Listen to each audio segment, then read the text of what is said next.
Welcome back to Kin in Line. I make this part 124. I'm afraid I cut myself off on the last video, hence the abrupt ending. Sorry about that.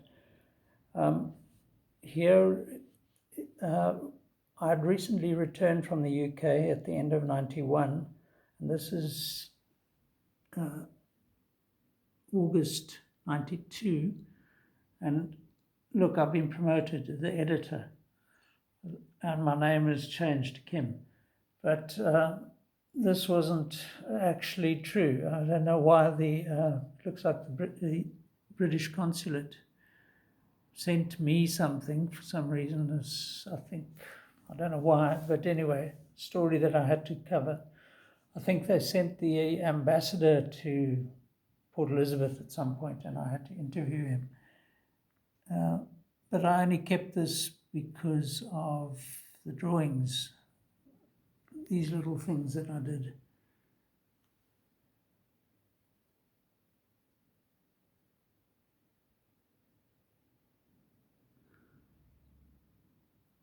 Yeah. So quite fun. I've actually got tons of these little doodle artworks that I'm not going to share with you, but each one has its merits, I think. But these I found interesting.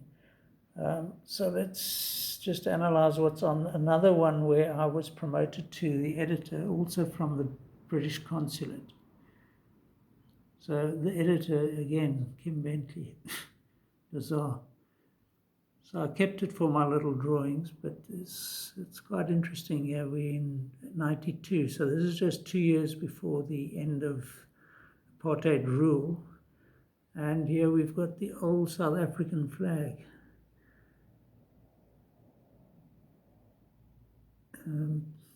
Tragically, things just started to collapse under the new government. Despite Mandela's efforts, as he got older and more decrepit, I think the opportunists took over and we ended up with a kleptocracy, essentially. So this one I also like just because I think it's a nice drawing, and also from the left field.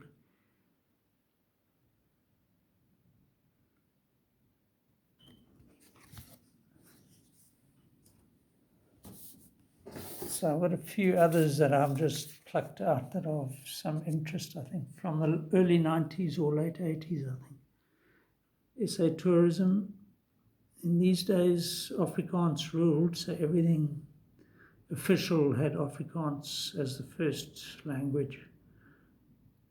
But I like my little creature here.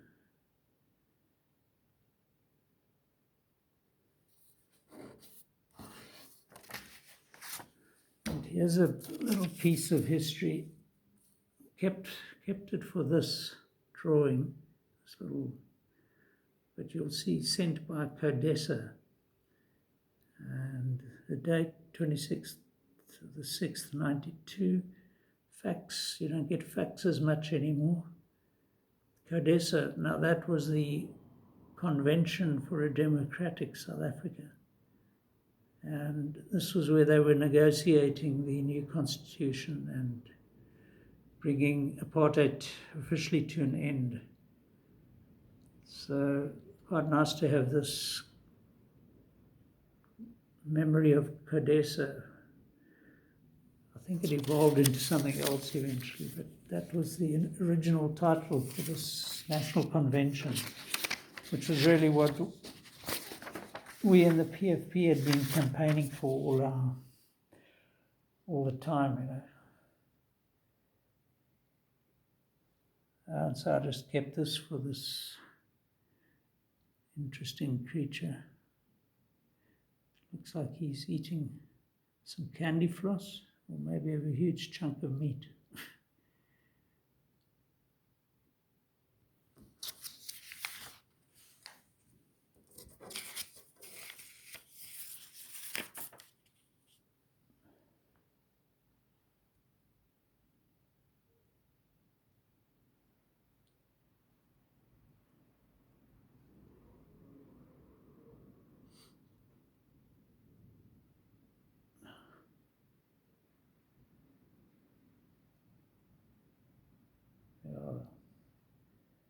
is that perhaps with the hands up, this might just be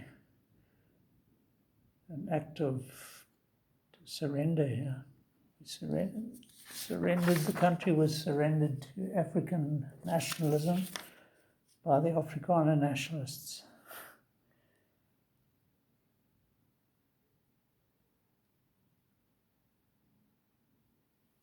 Yeah, also on some sort of printout paper. And this was quite an ominous looking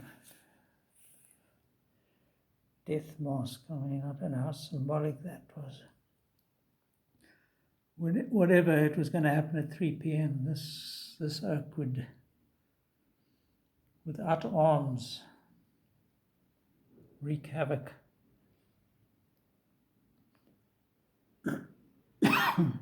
Excuse me.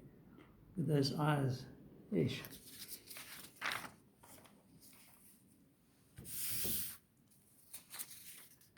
Also on fax paper.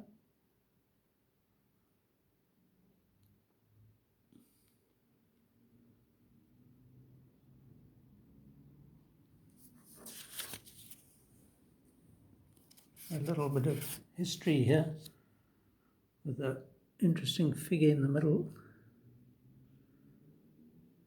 So this is that previously I showed you a guy who I'd sketched. That was Mr. Nell, the former mayor. And he was having a reception in 93 in the, where was this? Reception room of the City Hall. Yeah, so this government, this racial government, was on its way out.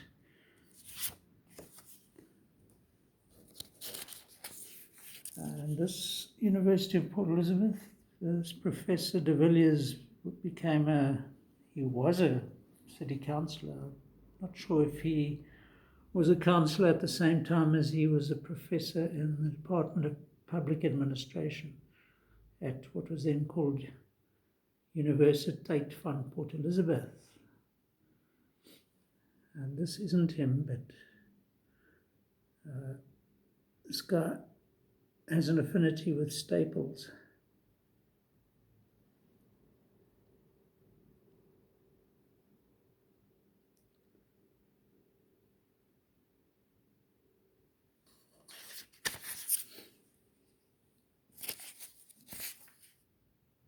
Yeah, little sketches here.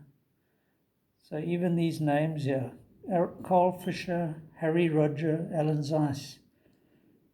This was when those were all senior municipal officials, city administrator, I forget the others.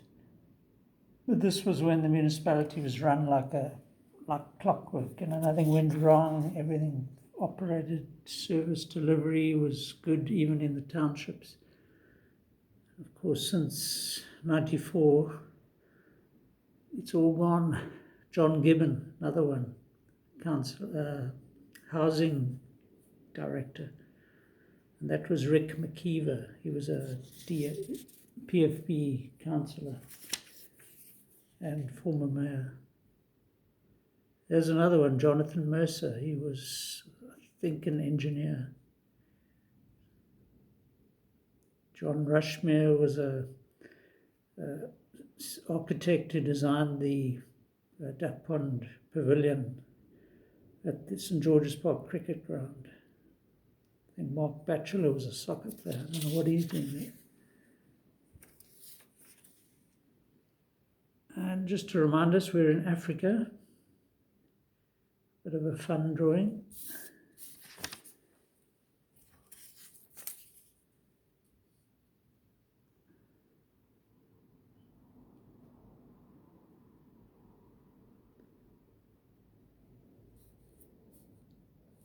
Another one done on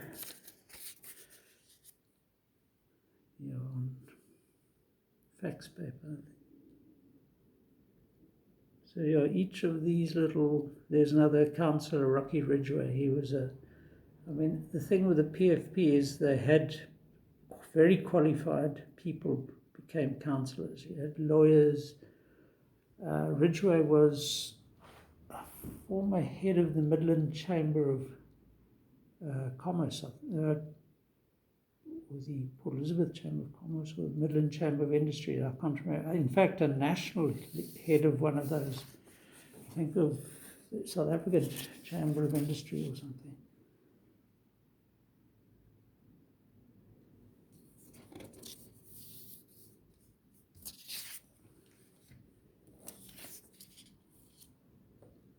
Two nice little drawings on either end of this.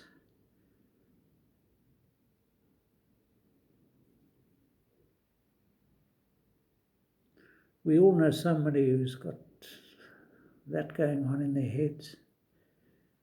And this side. And we've got Alan Zeiss featured again here.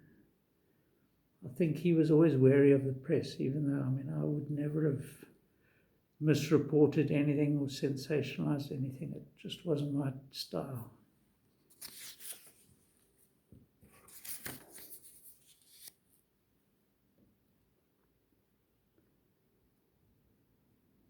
So I would have drawn this vertically, actually, while I was on the phone or something.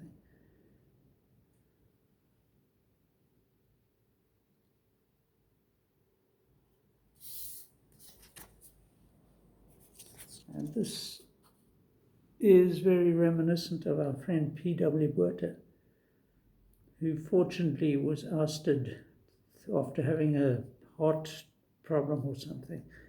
A stroke, that's right, a mild stroke in the mid-80s, mid-89. The National Party got rid of him very quickly and put F.W. de Klerk in there. And of course, everything changed after that.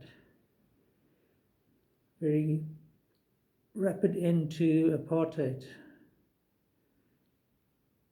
And this guy looks like he saw the future, and it wasn't all that good. Although, having said that, at least South Africa became part of the international community, and that was hugely important. We're now just a sort of failing third world state, but at least we're not a pariah state.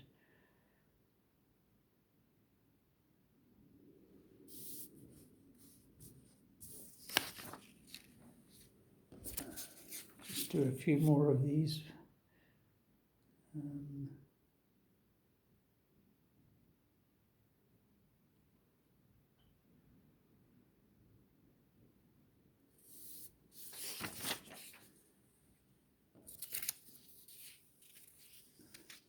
So there's so many of these, each one has a little story to tell.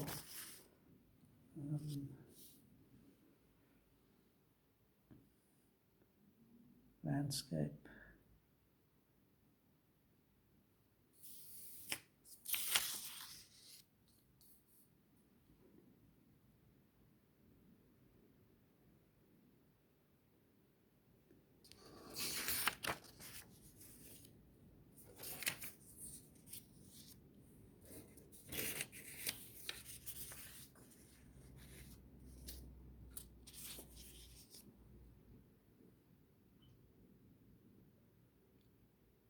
Definitely a lion type man. These three.